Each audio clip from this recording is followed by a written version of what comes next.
என் அன்பு சகோதர சகோதரிகளே, உங்கள் ஒவ்வொருவரையும் ஆண்டவராகிய இயேசு கிறிஸ்துவின் நாமத்தில் வாழ்த்துதல் கூறி ஆண்டவருடைய சமூகத்திலே ஜெபம் பண்ணுவதற்காக, அது நிமித்தம் அதன் மூலமாக உங்கள் கண்ணீரெல்லாம் மறைவதற்காக, வாழ்க்கையில் நீங்கள் உயர்வதற்காக, ஆண்டவருடைய சித்தம் உங்கள் வாழ்க்கையில் நிறைவேறுவதற்காக ஜெபம் பண்ண வந்திருக்கிறோம். இப்பொழுதும் நம்முடைய ஜெபம் என்ன காரியங்களை செய்ய போகிறது, எப்படி பதில் நமக்கு கொண்டு வரப்போகிறது, என்னென்ன பதில்கள் நமக்கு வரப்போகிறது என்பதை தியானிக்க போகிறோம். தியானித்து அதற்காக ஜெபமும் பண்ண போகிறோம். முதலாவதாக, நம்முடைய ஜெபங்கள் எங்கே போகிறது, பரலோகத்திற்கு எப்படி செல்கிறது என்பதை வெளிப்படுத்தின விசேஷம் 5ஆம் அதிகாரம் 8ஆம் வசனத்திலே நாம் வாசிக்கலாம். அந்த புஸ்தகத்தை அவர் வாங்கின போது அந்த 4 ஜீவன்களும் 24 மூப்பர்களும் தங்கள் தங்கள் சுரமண்டலங்களையும் பரிசுத்தவான்களுடைய ஜெபங்களாகிய தூப வர்க்கத்தால் நிறைந்த போர்க்கலசங்களையும் பிடித்து கொண்டு ஆட்டுக்குட்டியானவருக்கு முன்பாக வணக்கமாய் விழுந்து என்று வேதம் கூறுகிறது. எனக்கு அருமையானவர்களே, உங்களுடைய ஜெபம் ஆண்டவருக்கு தூப வர்க்கமாக உங்களிடத்திலிருந்து செல்லுகிறது என்று இந்த வசனம் சொல்லுகிறது. Your prayer goes as an incense to God, not as a nuisance to God.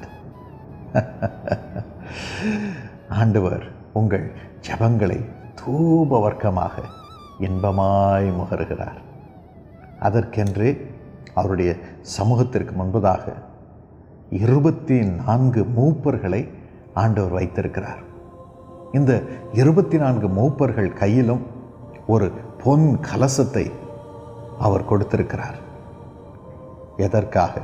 உங்கள் ஜெபங்களை அந்த பொற்கலசங்களிலே பிடித்து கொள்வதற்காக. உங்கள் ஜெபங்கள் ஆண்டவருக்கு அவ்வளவு விசேஷமானது, அவ்வளவு விசேஷமானது. சும்மா சாதாரணமாக என் பிள்ளை ஜெபத்தை தூக்கி எறிஞ்சிடாதீங்கப்பா. என் பிள்ளை செய்கிற ஜெபம் எனக்கு தூப வர்க்கம். என்னை தேடி வந்து என்கிட்ட ஜெபம் பண்ணுறாளே, என்கிட்ட ஜெபம் பண்ணுறானே, அந்த ஜெபம் பரிசுத்தவான்களுடைய ஜெபம். உங்களை பரிசுத்தவான் என்று ஆண்டவர் சொல்லுகிறார். பரிசுத்தமான என் பிள்ளை என்று உங்களை குறித்து ஆண்டவர் சொல்லுகிறார். உலகம் உங்களை எப்படி கேவலமாக பேசி இருந்தாலும் பயப்படாதீர்கள், துக்கப்படாதீர்கள். அவர்கள் பேசினால் பேசட்டும். கடவுள் உங்களை பார்த்து சொல்லுகிறார், நீ எனக்கு பரிசுத்தவான், நீ எனக்கு பரிசுத்தமான மகள். உங்களை பரிசுத்தவான் என்று சொல்லுகிறார். பரிசுத்தமான என் பிள்ளை என்று சொல்லுகிறார். தைரியமாயிருங்கள். உங்கள் ஜெபம் இப்பொழுது தூப வர்க்கமாக இயேசு சுவாமியிடம் போய்கொண்டிருக்கிறது. அவர் சிங்காசனத்தில் உங்கள் முன்னே வீற்றிருக்கிறார். உங்களுடைய ஜெபம், பரிசுத்தவான்களுடைய ஜெபம் ஆண்டவருடைய சமூகத்திற்கு போகும் பொழுது அங்கு என்ன நடக்கிறது என்பதை சற்று தியானிப்போமா? வெளிப்படுத்தின விசேஷம் 8ஆம் அதிகாரம் 3 5 வரைக்கும் வாசித்து பாருங்கள். வேறொரு தூதனும் வந்து தூபம் காட்டும் பொற்கலசத்தை பிடித்து பலிபீடத்தின் படியிலே நின்றான். சிங்காசனத்திற்கு முன்பாக இருந்த போர் பீடத்தின் மேல் சகல பரிசுத்தவான்களுடைய ஜெபங்களோடும் செலுத்தும்படி மிகுந்த தூப வர்க்கம் அவனுக்கு கொடுக்கப்பட்டது. அப்படியே பரிசுத்தவான்களுடைய ஜெபங்களோடும் செலுத்தப்பட்ட தூப வர்க்கத்தின் புகையானது தூதனுடைய கையிலிருந்து தேவனுக்கு முன்பாக எழும்பிற்று. பின்பு அந்த தூதன் தூப கலசத்தை எடுத்து அதை பலிபீடத்து நெருப்பினால் நிரப்பி பூமியிலே கொட்டினான். உடனே சத்தங்களும் இடி முழக்கங்களும் மின்னல்களும் பூமி அதிர்ச்சியும் உண்டாயின. பாருங்கள், உங்களுடைய ஜெபம், பரிசுத்தவான்களாகி உங்களுடைய ஜெபம் தூப வர்க்கமாக தேவனுடைய சமூகத்திற்கு செல்கிறது. அதை 24 மூப்பர்கள், 4 மிருக ஜீவன்கள் தூப கலசத்திலே, போர் கலசத்திலே பெற்றுக்கொண்டு ஆண்டவருக்கு முன்பாக அதை படைக்கிறார்கள். அதைத் தொடர்ந்து ஒரு தேவதூதன் இறங்கி வருகிறான். அந்த பொற்பாத்திரங்களை பெற்றுக்கொண்டு, அந்த தூப வர்க்கங்களை பெற்றுக்கொண்டு தேவனுக்கு முன்பாக இருக்கும் பலிபீடத்தில் இருக்கும் நெருப்பினால் நிரப்புகிறான். இந்த நெருப்பு எப்படி வருகிறது தெரியுமா? ஒரு பக்கம் பரிசுத்தவான்களாகிய உங்களுடைய ஜெபம், அது தூப வர்க்கமாக இருக்கிறது ஆண்டவருக்கு. அதோடு கூட பலிபீடத்தில் இருக்கும் இயேசுவின் இரத்தம் நம்ம ஒவ்வொருவருக்காகவும் ஒவ்வொரு நிமிடமும் இயேசுவின் இரத்தம் மன்றாடி கொண்டிருக்கிறது. என் பிள்ளைக்கு தண்டனை வந்துடக்கூடாது, என் பிள்ளையை காப்பாற்றும், என் பிள்ளைக்கு நீர் வைத்திருக்கும் சகல பாக்கியங்களையும் தாரும் என்று இயேசுவின் இரத்தம், சிலுவையில் அவர் சிந்தின இரத்தம் என்றும் நமக்காக மன்றாடி கொண்டிருக்கிறது.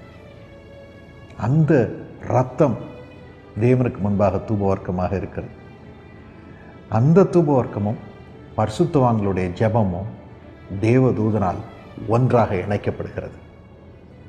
அப்பொழுது அது நெருப்பாக மாறுகிறது. இந்த நெருப்பு தான் அக்கினி அபிஷேகம் என்று சொல்கிறார்கள். அதோடு கூட இந்த பதில் எப்படி உங்களுக்கு வருகிறதா? வேதத்தை வாசித்து பாருங்கள். அந்த 5ஆம் வசனத்திலே, அந்த தூதன் தூப கலசத்தை எடுத்து அதை பலிபீடத்தின் நெருப்பினால் நிரப்பி பூமியிலே கொட்டினான். உடனே சத்தங்களும் இடி முழக்கங்களும் மின்னல்களும் பூமி அதிர்ச்சியும் உண்டாயின. முதலாவது சத்தம் ஒலிக்கும். தேவனுடைய பதில் வரும் பொழுது முதலாவதாக சத்தம் ஒலிக்குமா? இந்த சத்தம் எப்பொழுது வேதத்திலே ஒலித்தது? இந்த பதில் சத்தத்தின் தோரணமாக எப்படி வெளிப்பட்டது? வேதத்தில் அதை குறித்து வாசிக்கிறோம். சங்கீதம் 89:15 வேதம் கூறுகிறது, கம்பீர சத்தத்தை அறியும் ஜனங்கள் பாக்கியமுள்ளவர்கள். கம்பீர சத்தத்தை அறியும் ஜனங்கள் பாக்கியமுள்ளவர்கள், அவர்கள் உம்முடைய வெளிச்சத்திலே நடப்பார்கள். இந்த கம்பீர சத்தம் என்றால் என்ன? தேவன் உங்கள் ஜெபத்திற்கு இயேசுவின் இரத்தத்தின் மூலமாக கொடுக்கும் பதில். It is the answer from God, which is the sound of heaven, which is full of joy. Joyful sound, கம்பீர சத்தம். அந்த சத்தத்தை கேட்க போகிறீர்கள். இப்பொழுது கேட்க ஆரம்பிப்பீர்கள். இவ்வளவு நாள் ஜனங்கள் உங்களை சபித்திருக்கலாம், புறக்கணித்திருக்கலாம், நீ வேண்டாம் போ, உனக்கு வேலை இல்லை என்று சொல்லியிருக்கலாம், வீட்டை விட்டு வெளியே போ என்று சொல்லியிருக்கலாம், உனக்கு நான் பணத்தை கொடுக்க மாட்டேன், நீ வெளியே போ, நீ ஒன்றுக்கும் பிரயோஜனம் இல்லாதவள் என்று சொல்லியிருக்கலாம். தைரியமாயிருங்கள். இப்பொழுது உங்கள் ஜெபத்திற்கு பதில் வரப்போகிறது. பரலோகம் திறக்கும். ஆண்டவர் சொல்லுவார், இப்பொழுது இவன் என் நேசகுமார், இவள் என் நேசகுமாரத்தி என்று அந்த சத்தத்தை கேட்பீர்கள். ஒரு பக்கம் உங்களை பரிசுத்தமாக்கி கொண்டிருக்கிறார், மற்றொரு பக்கம் உங்களை குறித்து இது என் மகன், என் மகள், என் பிள்ளைகிட்ட பிரியமாக இருக்கிறேன்னு சொல்லி உங்களை அணைத்து கொண்டு முத்தமிட்டு உங்களை கனம் பண்ணி கொண்டிருக்கிறார். அதோடு கூட நம்முடைய ஜெபங்கள் பரலோகத்திற்கு போகும் பொழுது, ஆண்டவரிடமிருந்து பதில் வரும் பொழுது வேறொரு காரியம் நடைபெறுகிறது. வேதத்திலே அப்போஸ்தலர் 2:2 நாம் அதை வாசிக்கலாம். அப்பொழுது பலத்த காற்று அடிக்கிற முழக்கம் போல வானத்திலிருந்து சடுதியாய் ஒரு முழக்கம் உண்டாகி அவர்கள் உட்கார்ந்திருந்த வீடு முழுவதையும் நிரப்பிற்று. அல்லாமலும் அக்னி மயமான நாவுகள் போல பிரிந்திருக்கும் நாவுகள் அவர்களுக்கு காணப்பட்டு அவர்கள் ஒவ்வொருவர் மேலும் வந்து அமர்ந்தது. அவர்கள் எல்லாரும் பரிசுத்த ஆவியினால் நிரப்பப்பட்டு ஆவியானவர் தங்களுக்கு தந்தருளின வரத்தின்படியே வெவ்வேறு பாஷைகளிலே பேச தொடங்கினார்கள்.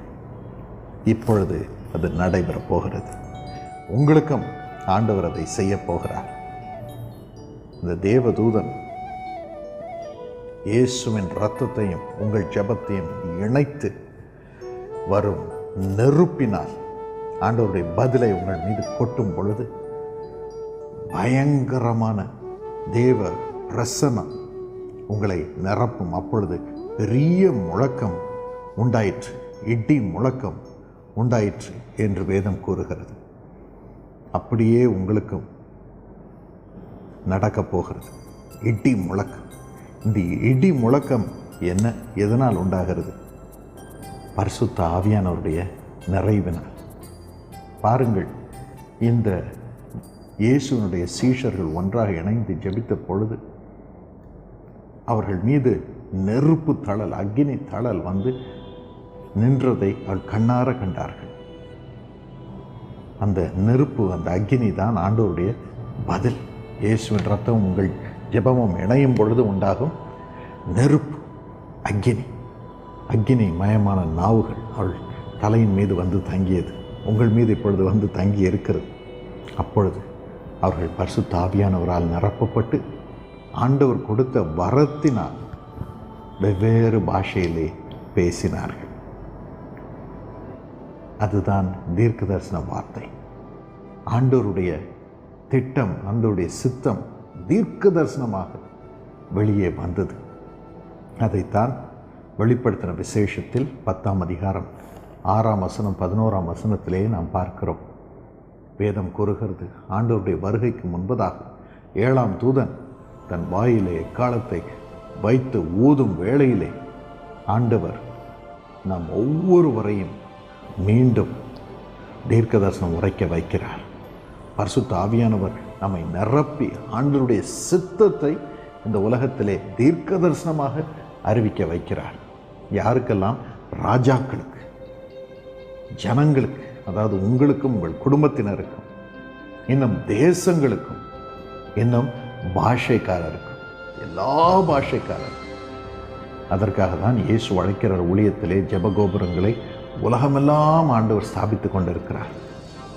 ரஷ்ய மொழி பேசும் மக்கள் மத்தியிலே, சீன மொழி பேசும் மக்கள் மத்தியிலே, ஐரோப்பிய மொழி, பிரெஞ்சு, ஸ்பானிஷ், ஜெர்மன் போன்ற மொழிகளை பேசும் மக்கள் மத்தியிலே, இன்னும் ஆங்கிலம் பேசும் மக்கள் மத்தியிலே, இவ்விதமாக பல பல பாஷைக்காரர் மத்தியிலே ஆண்டவர் தமது தீர்க்க தரிசன ஜெபகோபுரங்களை இயேசு அழைக்கிறார் மூலமாக ஸ்தாபித்து கொண்டிருக்கிறார்.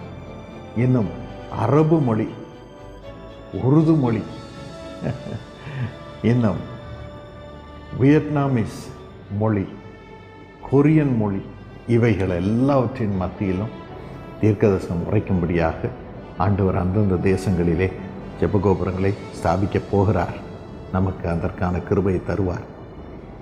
அதோடு கூட எருசலேமில் கர்த்தருக்கு சித்தமானால் இந்த வருடத்திலே இயேசு அழைக்கிறார். தீர்க்கதரிசன இஸ்ரேல் ஜெபகோபுரம் செயல்பட ஆரம்பிக்கப் போகிறது. கர்த்தருக்கு ஸ்தோத்திரம். தீர்க்கதரிசனம் உரைத்து உரைத்து உரைத்து பரலோகத்திலிருந்து ஆண்டவருடைய சித்தத்தை ஒவ்வொரு ஜனத்திற்கும், ஒவ்வொரு குடும்பத்திற்கும், ஒவ்வொரு தேசத்திற்கும் கொண்டு வந்து ஆண்டவருடைய சித்தம் அந்த தேசத்திலே நிறைவேற ஆரம்பிக்கும், குடும்பங்களிலே நிறைவேற ஆரம்பிக்கும், ஒவ்வொரு மனுஷனுடைய வாழ்க்கையிலே நிறைவேற ஆரம்பிக்கவும் ஆண்டவர் இடி முழக்கமாய் தீர்க்கதரிசனம் உரைக்கத்தக்கதாக உங்களுடைய ஜெபத்திற்கு பதிலை கொடுக்க போகிறார். இன்றைக்கு உங்கள் ஜெபம் அப்படி கிரியைகளை நடப்பிக்க ஆரம்பிக்க போகிறது. நானும் என் வீட்டாருமோ என்றால் கர்த்தரையே சேவிப்போம் என்று யோசுவா 24:15 சொன்னாரே, இன்று முதல் இடி முழக்கம் உங்கள் குடும்பத்தின் மீது இறங்கப் போகிறது. கணவன், மனைவி, பிள்ளைகள், தாத்தா, பாட்டி, பேரப்பிள்ளைகள் என்று சேர்ந்து நீங்கள் ஜெபம் பண்ண ஆரம்பிப்பீர்கள். அப்பொழுது உங்கள் தலையின் மீது நெருப்பு தழல், அக்கினி தழல் வந்து தங்கப் போகிறது. அதாவது இயேசுவின் இரத்தத்தின் ஜெபம், உங்கள் ஜெபம் ரெண்டும் இணையும் பொழுது உங்கள் தலையின் மீது அந்த அக்கினி தழல் வந்து தங்கும். அப்பொழுது நீங்கள் குடும்பமாக தீர்க்கதரிசனம் உரைக்க ஆரம்பிப்பீர்கள். உங்களால் இன்று நம்பவே முடியவில்லை, ஆனால் இது நடக்கப் போகிறது. இன்று முதல் ஆண்டவர் செய்வார். எல்லாரையும் குடும்பத்திலே ஒன்றாக்குவார். ஒருவருக்கு ஒருவர் ஆண்டவருடைய சித்தத்தை நீங்கள் பகிர்ந்து கொள்ளும்படியாக நீங்கள் தீர்க்கதரிசனமாக ஆண்டவருடைய சித்தத்தை அறிவிப்பீர்கள். அப்பொழுது உங்கள் குடும்பம் ஒருமனப்படும், செழிக்கும். கர்த்தருடைய சித்தம் உங்கள் குடும்பத்தில் நிறைவேற ஆரம்பிக்கும். நீங்கள் கர்த்தருடைய திட்டத்தின்படி ஆசீர்வாதத்தை நூறத்தனையாய் பெறுவீர்கள்.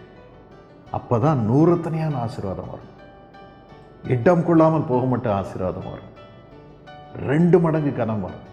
இதெல்லாம் உங்கள் குடும்பத்தில் வரப்போகிறது. இப்பொழுது அதற்காக நாம் ஜெபிக்க போகிறோம். இது வரைக்கும் அவமானம் அவமானம் அவமானம், இது வரைக்கும் பிரிவினை பற்றாக்குறை என்று இருந்த உங்கள் குடும்பத்தை ஆண்டவர், உங்கள் வாழ்க்கையை ஆண்டவர் இந்த வினாடி முதல் செழிக்க செய்ய போகிறார். அவருடைய மகத்துவம் இப்பொழுது இறங்க போகிறது. அதற்காக இப்பொழுது நாம் ஜெபம் பண்ணுவோமா? Thank you Jesus, thank you wonderful holy spirit. எங்கள் அருமை தகப்பனே, உமது பிள்ளைகளுடைய ஜெபங்களுக்கு இப்பொழுது பதிலை தாரும் அப்பா.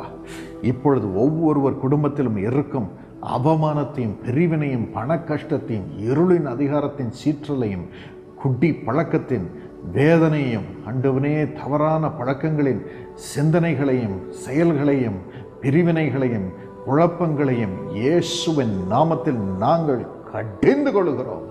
இப்பொழுது இடி முழக்கம் வரட்டும், இடி முழக்கம் வரட்டும். ஒவ்வொருவரையும் ஒன்று சேர்த்து உமது சித்தத்தை குடும்பத்திலே நிறைவேற்ற வைக்கும்படியாக பரிசுத்த ஆவியானவரே ஒவ்வொருவர் மீதும் இப்பொழுது இறங்கும் ஐயா, இறங்கும் ஐயா, ஒவ்வொருவருக்குள்ளும் இறங்கும். பரிசுத்த ஆவியானவரை இடம் கொள்ளாமல் போக மட்டும் ஒவ்வொருவரையும் நிரப்பும் நிரப்பும் நிரப்பும் இயேசுவின் நாமத்தினாலே. எல்லா அந்தகார சக்திகளின் வல்லமைகளையும் செயல்களையும் இயேசுவின் நாமத்தில் புட்டிங்கி நரகத்திற்கு எறிகிறேன். மாறாக பரிசுத்த ஆவியானவரே இறங்கும் இறங்கும் இறங்கும் இறங்கும். ஒவ்வொருவர் மீதும் இப்பொழுது இறங்கும் அப்பா. குடும்பத்திலும் அத்தனை பேர் மீதும் இறங்கும் சுவாமி. ஆண்டவனே, முதலாவது குடும்பத்தினர் அனைவரும் சேர்ந்து ஜெபிக்கத்தக்கதாக ஒவ்வொரு குடும்பத்திலும் ஒவ்வொரு இருதயத்தையும் இப்பொழுது ஆட்கொள்ளும் சுவாமி. கணவன் இருதயத்தை ஆட்கொள்ளும் அப்பா, மனைவி இருதயத்தை ஆட்கொள்ளும் அப்பா, பிள்ளைகள் இருதயத்தை ஆட்கொள்ளும், அவர்கள் பிள்ளைகள் வாழ்க்கையை ஆட்கொள்ளும். ஆண்டவனே, பெற்றோருடைய இருதயத்தை இப்பொழுது ஆட்கொள்ளும். முத ஜீவன் இறங்கட்டும் இயேசப்பா. இன்று முதல் ஒரு ஜெப தாகம், ஜெபத்தின் மீது நம்பிக்கை அத்தனை பேருக்கும் குடும்பத்திலே உண்டாகட்டும் அப்பா, உண்டாகட்டும் உண்டாகட்டும் உண்டாகட்டும். ஒருவருக்காக ஒருவர் ஜெபிக்கத்தக்கதான ஒரு ஆப்பர்ச்சுனிட்டி இன்று முதல் உண்டாகட்டும் சுவாமி. ஆண்டவனே, எனக்கு ஜெபம் வேண்டும், என் மனைவி எனக்கு ஜெபம் பண்ணணும், என் கணவன் எனக்கு ஜெபம் பண்ணணும், என் பிள்ளைங்க எனக்கு ஜெபம் பண்ணணும், என் பெற்றோர் ஜெபம் பண்ண வேண்டும் என்ற ஒரு ஆசை அவர்களுக்குள் வரட்டும் வரட்டும். ஒருவருக்காக ஒருவர் ஜெபம் பண்ணும் பொழுது இன்று முதல் இயேசப்பா இந்த குடும்பத்திலே ஒருவர் மற்றவருக்கு தீர்க்க தரிசனம் உரைக்கத்தக்கதான அக்கினியினாவி அக்கினி தழல் அவர்கள் மீது இறங்குவதாக இயேசுவின் நாமத்தினாலே இப்பொழுது இறங்குவதாக சுவாமி, இறங்குவதாக. Lord, fill them with the gift of prophecy in the name of Jesus. தேசங்களுக்கு தீர்க்க தரிசனம் உரைக்கும் முன்னதாக குடும்பத்திலே ஒருவருக்கு ஒருவர் உரைக்கும்படியாக இயேசுவின் நாமத்தில் கட்டளையிடுகிறேன். அந்த கிருபை இவர்கள் மீது இப்பொழுது இறங்குவதாக. அந்த மகிமை, தேவ மகிமை இப்பொழுது இவர்கள் மீது இறங்குவதாக இறங்குவதாக இறங்குவதாக. சொப்பனத்திலே சுவாமி ஆண்டவனே, கணவனுக்கு என்ன திட்டத்தை வைத்திருக்கிறீர் என்பதை மனைவிக்கு அறிவியும் காண்பியும். அதை வைத்து கணவனை வழிநடத்தத்தக்கதாக கிருபை தாரும், கணவன் மனைவியை வழிநடத்த கிருபை தாரும். அதனால் ஒரு மனம், ஒரு பரிசுத்தம் உண்டாகும்படி கிருபை செய்ய சுவாமி. சந்தோஷமும் செழிப்பும் குடும்பத்திலே உண்டாகட்டும். ஒருவரை ஒருவர் கனம் பண்ணும் ஆவி அவர்களுக்குள் வரட்டும். பிள்ளைகளுக்கும் பெற்றோருக்கும் அந்த கிருபை தாரும் இயேசுவின் நாமத்தினாலே. அந்த மகிமை இறங்குவதாக. குடும்பத்தில் இருக்கும் பிரிவினைகளை பொழுது அகலுவதாக. அக்கினி வந்து குடும்பத்தின் பிரிவினைகளை, தவறான உறவுகளை, தவறான பழக்கங்களை, பண பிரச்சனைகளை இயேசுவின் நாமத்தில் அந்த நெருப்பு இப்பொழுது ஆண்டவனை அழித்து போடுவதாக, அழித்து போடுவதாக, எரித்து போடுவதாக. மாறாக ஜீவன் இறங்குவதாக இறங்குவதாக இறங்குவதாக. மத மகிமை இறங்குவதாக. ஆனந்த தைலம் இறங்குவதாக. அற்புதங்கள் இறங்குவதாக. இயேசப்பா, தயவு செய்து குடும்பத்திலே மன மகிழ்ச்சி உண்டாகட்டும், மனம் மகிழ்ச்சி உண்டாகட்டும். பிரிந்த உள்ளங்கள் எல்லாம் ஒன்று சேரட்டும். அவர்கள் குடும்ப வாழ்க்கையிலே ஒருவருக்கு ஒருவர் கனம் உண்டாகட்டும், கனம் உண்டாகட்டும், கனம் உண்டாகட்டும். புகழ்ச்சி உண்டாகட்டும், கீர்த்தி உண்டாகட்டும். பிள்ளைகள் நல்ல மதிப்பெண்களை பெற, நல்ல வேலையில் சேர, நல்ல திருமண வாழ்க்கைகள் பிரவேசிக்க, பண கஷ்டம் இல்லாமல் ஆண்டவரே சொந்த வீட்டை கட்டி வாழ்ந்திருக்க அந்த பிள்ளைகளுக்கு கிருபை தாரும் அப்பா. ஆசீர்வாதம் உண்டாகட்டும், ஆசீர்வாதம் உண்டாகட்டும், ஆசீர்வாதம் உண்டாகட்டும். பரிசுத்த ஆவியானவரை அக்கினி தழலாய் அவர்கள் மீது இறங்கும் இயேசுவின் நாமத்தினாலே. நீர் அதை உறுதிப்படுத்துவதற்காக நன்றி. கோடாகோடி ஸ்தோத்திரம், கோடாகோடி ஸ்தோத்திரம். குடும்பமாக தேசங்களுக்கு இன்று முதல் தீர்க்க தரிசனம் உரைக்க ஆரம்பிக்கட்டும் அப்பா. பாடல் மூலமாக பரிசுத்த ஆவியானவரை அவர்கள் மூலம் இறங்கும் சுவாமி. ஆண்டவரே செய்தி மூலமாக இறங்கும், ஜெபம் மூலமாக இறங்கும், தீர்க்க தரிசனம் உரைக்கும் கிருபை குடும்பத்தில் இருந்து வெளியே புறப்பட்டு போகட்டும் இயேசுவின் நாமத்தினாலே. வேலை ஸ்தலத்திலே புறப்பட்டு போகட்டும். ஆமாண்டவனே, படிப்பு ஸ்தலத்திலே புறப்பட்டு போகட்டும். ஆசீர்வதியும், ஆசீர்வதியும். மகிமை இறங்குவதற்காக நன்றி. கோடாகொடி நன்றி, கோடாகொடி நன்றி. பக்தர்களாக மது பிள்ளைகளை மாற்றி பரிசுத்தமாக வாழும்படி செய்யும். நோயின் அறிகுறியே இந்த குடும்பத்தில் இனி இருக்கக்கூடாது, இருக்கக்கூடாது, இருக்கக்கூடாது, இருக்கக்கூடாது. சம்பூர்ண நன்மை உண்டாயிருக்கட்டும். குடும்பத்திலே சுகம் உண்டாயிருக்கட்டும். சமாதானமான உறவுகள் உண்டாயிருக்கட்டும். பிஸ்னஸ் எல்லாம் செழிக்கட்டும், செழிக்கட்டும், செழிக்கட்டும். ஆசீர்வதியும் இயேசுவின் நாமத்தில். நீர் அப்படி செய்வதற்காக நன்றி. கோடாகொடி நன்றி. ஆமென்.